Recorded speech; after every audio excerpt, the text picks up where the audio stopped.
So exercise का numerical number 6.2 इन HCl molecule, कौन सा इट इज HCl मॉलिक्यूल, ठीक है, the separation between two nuclei of the two atoms is about 1.27 angstrom. यानी ये एक न्यूक्लियस इमेजिन करो हाइड्रोजन का और दूसरा है क्लोरीन का, इन दोनों के बीच का डिस्टेंस दिया हुआ है, the distance between them is given to be 1.27 angstrom. तो ये डिस्टेंस दिया हुआ 1.27 एंगस्ट्रॉम।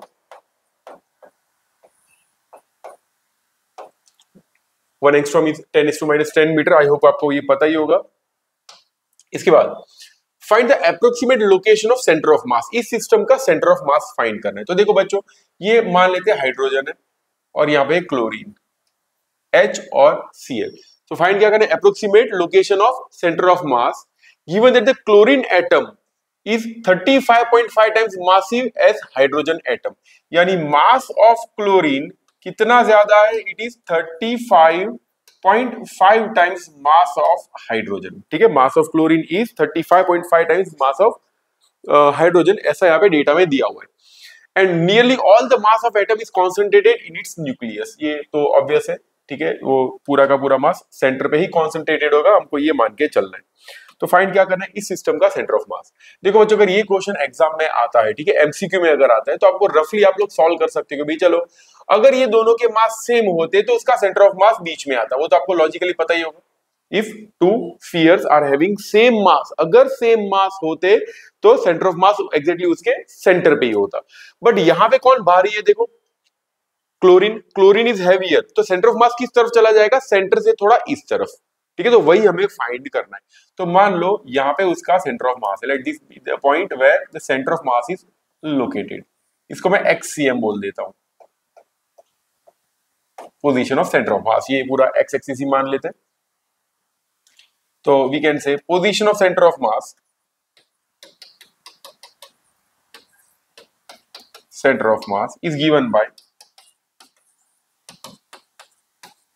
क्या इक्वेशन होता है यहाँ पे, XCM ले लेते हैं, position of centre of mass, XCM is equal to क्या होगा, it is, see original formula ये है, अगर आपको नहीं पता हो तो मैं बता देता हूं।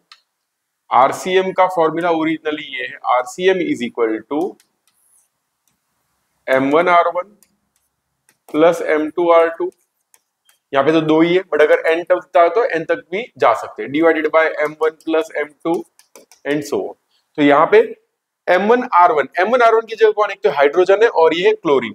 इस पॉइंट को मैं ओरिजिन मान लेता हूँ, ठीक है, let this be the origin. Origin का कोऑर्डिनेट क्या होगा, 0, और इसका कोऑर्डिनेट कितना हो जाएगा, we can say x is equal to यहाँ पे 1.27, तो यहाँ पे 1.27 एंगस्ट्रॉम में एंगस्ट्रॉम को ही रखता हूँ, ठीक है, उसको मैं कन्वर्ट अभी नहीं कर रहा। सो XCM will be mass of hydrogen, position of hydrogen यानी x of hydrogen plus mass of chlorine, position of chlorine divided by mass of hydrogen plus mass of chlorine. अब इसको सॉल्व करते हैं, पहले वैल्यूज रख देते हैं।